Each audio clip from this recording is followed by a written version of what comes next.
हरिओम. भगवद्गीता बोध योगदास श्री जयगणेश जोशी यांनी केलेले निरूपण. अध्याय 4. ज्ञानकर्म संन्यास योग. ओम श्री परमात्मने नमः. अथ चतुर्थोऽध्यायः. जय योगेश्वर. परमात्म्याला नमस्कार. अध्याय 4. श्लोक क्रमांक 40. अज्ञस्य श्रद्धधानश्च संशयात्मा विनश्यति नायं लोकोऽस्ति नं परो न सुखं संशयात्मनः. गैरसमज, अश्रद्धा आणि संशयी अशा मनुष्याचा विनाश होतो. संशयात्म्याला या इहलोकी किंवा परलोकीही समाधान मिळत नाही. माणसाला अजिबात ज्ञान नसले तरी तो समाधानी असतो. ज्ञान नसेल तर त्याला या जगतात काही मिळवण्यासारखे आहे, काही जाणण्यासारखे आहे हेच माहीत नसते. त्यामुळे त्याच्याजवळ जे काही आहे तेच त्याला सर्वस्व असल्यासारखे वाटते. या अशा जाणीवेच्या अभावामुळे त्याला अज्ञानातील सुख मिळते. तो त्याच्यापाशी असलेल्याच समाधानी असतो. एखाद्या डबक्यात राहणारा बेडूक मोठ्या समाधानात असतो. त्या डबक्याला फेरी मारल्यावर त्याला विश्वाला प्रदक्षिणा घालून आल्याचे समाधान मिळते, कारण त्या डबक्याबाहेर जग आहे हेच त्याला माहीत नसते. ज्याला ज्ञान आहे तोही समाधानात असतो. या विश्वात जे काही जाणण्यासारखे आहे ते आपल्याला माहीत आहे ही भावना त्याला समाधान मिळवून देते. आपल्याकडे काही कमी आहे अशी त्याची भावना नसते. त्यामुळे तो मोठ्या सौख्यात राहत असतो. त्याला प्राप्य जिंकल्याचे समाधान असते. परंतु ज्याला अर्धवट ज्ञान आहे, किंवा असे म्हणूया की जो अर्धवट अज्ञानी आहे, तो कधीही समाधानी असू शकत नाही. तो नेहमीच मधल्यामध्ये तडफडत असतो. कारण अर्धवट ज्ञानामुळे तो जे काही करायला जातो त्यात यशस्वी होत नाही. तसेच अर्धवट माहिती असल्यामुळे गप्पही बसत नाही. त्याला सतत वळवळ करायची खुमखुमी असते आणि हाती घेतलेले यशस्वी करण्यासाठी त्याच्याकडे आवश्यक ते ज्ञान नसते. त्यामुळे जे काही अर्धवट माहिती असते तो गैरसमज असतो. पूर्ण ज्ञानाने समज आणि उमज येते. तो तरुण जातो, यशस्वी होतो. पूर्ण अज्ञानाने असमंजस असू शकतो. त्याचे नुकसान होत नाही, कारण तो शांत असतो, उचापती करत नाही. ज्ञान असलेल्याचे ऐकतो आणि व्यवहार करतो. परंतु अर्धवट गैरसमज असलेला यशस्वी होऊ शकत नाही. तो त्याच्या गैरसमजावर आधारित अर्धवट व्यवहार करतो. त्यामुळे जे काही अर्धवट केलेले असते ते वाया जाते. यामुळे इतर नुकसानाबरोबरच मानसिक यातना होतात. ना घरका ना घाटका अशी त्याची अवस्था होत असते. त्यामुळे अशा मनुष्याचा विनाश होतो.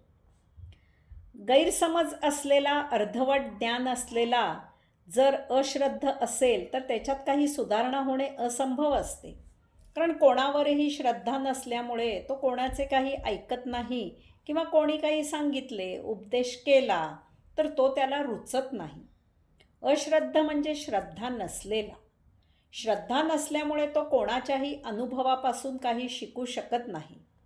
श्रद्धा ही अंतःकरणात उद्भवावी लागते. श्रद्धा असेल तर आत्मानुभूती प्राप्त होते. यामुळे ज्ञान प्राप्ती होते. श्रद्धा नसेल तर मन सदा भरकटलेले राहते. मनाला शांतता नसल्यामुळे दुसऱ्याचे म्हणणे, दुसऱ्याचा अनुभव ऐकून आणि समजावून घ्यायला धीर नसतो. अश्रद्धा असलेला उतावीळ असतो. कोणतीही गोष्ट समजून घेण्यासाठी ती पूर्ण ऐकून त्यावर विचार, मनन करावे लागते. मनन केल्यावर ती गोष्ट योग्य असेल तर त्यावर श्रद्धा बसते. यासाठी मूळ स्वभाव श्रद्धाळू असावा लागतो, किंवा अनुभवाने तो श्रद्धाळू व्हावा लागतो. श्रद्धा असलेला गुरुचरणी लीन होऊ शकतो. गुरुच्या उपदेशामुळे तो ज्ञान प्राप्त करतो. परंतु अश्रद्ध कोणाचे काही ऐकून घेऊ शकत नाही. त्यामुळे तो त्याच्या अर्धवट ज्ञानाला चिकटून राहतो. त्याच्या ज्ञानात भर घालणे कोणालाही शक्य होत नाही. अर्थातच असा अश्रद्ध जे काही करेल ते यशस्वी होत नाही. त्याची कधीही प्रगती होत नाही. त्याची विनाशाकडे वाटचाल होत राहते.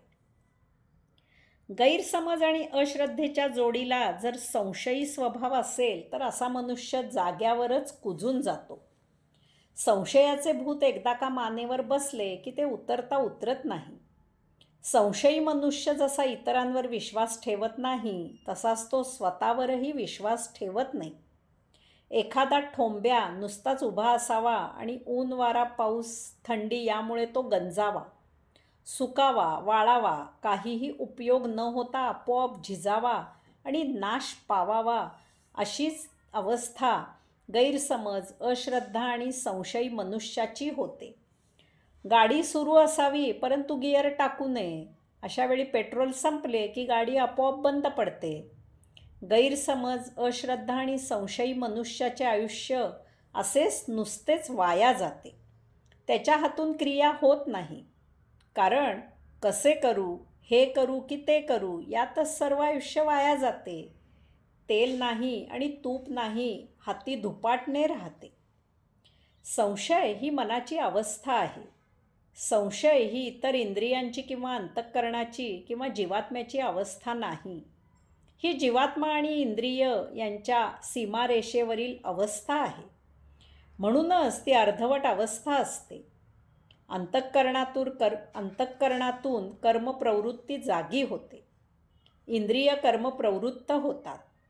परंतु कृती करायची मनाची तयारी नसते. मन दरवेळी जरा थांब, जरा अजून विचार करू दे असा सतत सबुरीचा सल्ला देत असते. यामुळे सर्व सिद्धता असूनही कार्य होत नाही. चालून आलेली प्रत्येक संधी केवळ उडी न टाकल्यामुळे निसटून जाते. हातची संधी निघून गेली की तेच कच खाल्लेले मन पश्चाताप करू लागते. चांगले किंवा वाईट, शुभ किंवा अशुभ, हितकारक किंवा अहितकारक अशा सर्वच वेळी संशयी आयत्या वेळी माघार घेतो. त्यामुळे तो शेवटी विनाशाकडे वाटचाल करतो. असा हा गैरसमज आणि अश्रद्धेच्या जोडीला संशयी स्वभाव असलेला इह म्हणजे प्राप्तलोकी कधीही सौख्यात राहू शकत नाही. पूर्व सुकृताने कर्मधर्म संयोगाने जरी त्याची परिस्थिती बदलली आणि त्याला परलोक प्राप्त झाला तरीही त्याच्या स्वभावात यत्किंचितही फरक होत नाही. तो सदा सर्वदा विनाशाकडे वाटचाल करत राहतो. त्याची प्रगती होत नाही, त्यामुळे तो कायम असमाधानी असतो. भगवंतश्रींनी हा श्लोक नकारात्मक सांगितला आहे. गैरसमज हा नकारात्मक आहे. तो योग्य समजायच्या विरुद्ध आहे. जसे असावे त्याच्या विरुद्ध आहे. गैरसमज असू नये.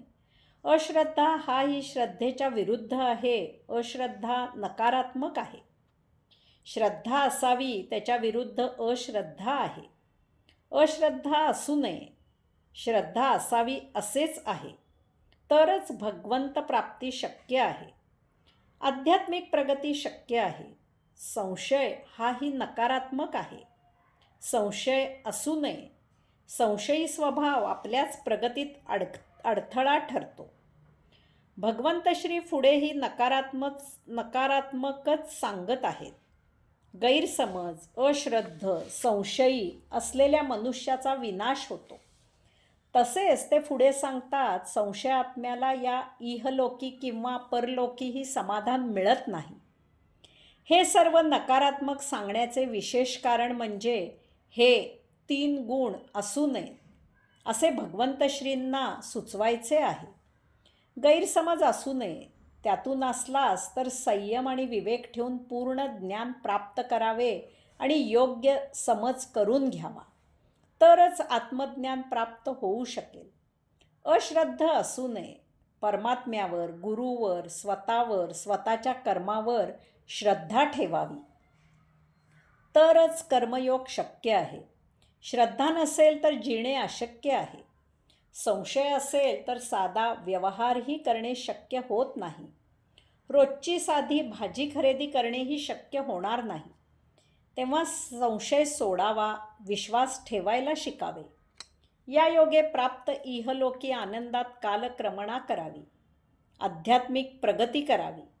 परलोकीही सौख्यात असावे तरच आयुष्यात समाधान मिळणे शक्य आहे. समाधान असेल तर भोग निर्माण होत नाहीत. त्यायोगे जन्ममृत्यूच्या फेऱ्यातून मुक्तता होते. हरिओम.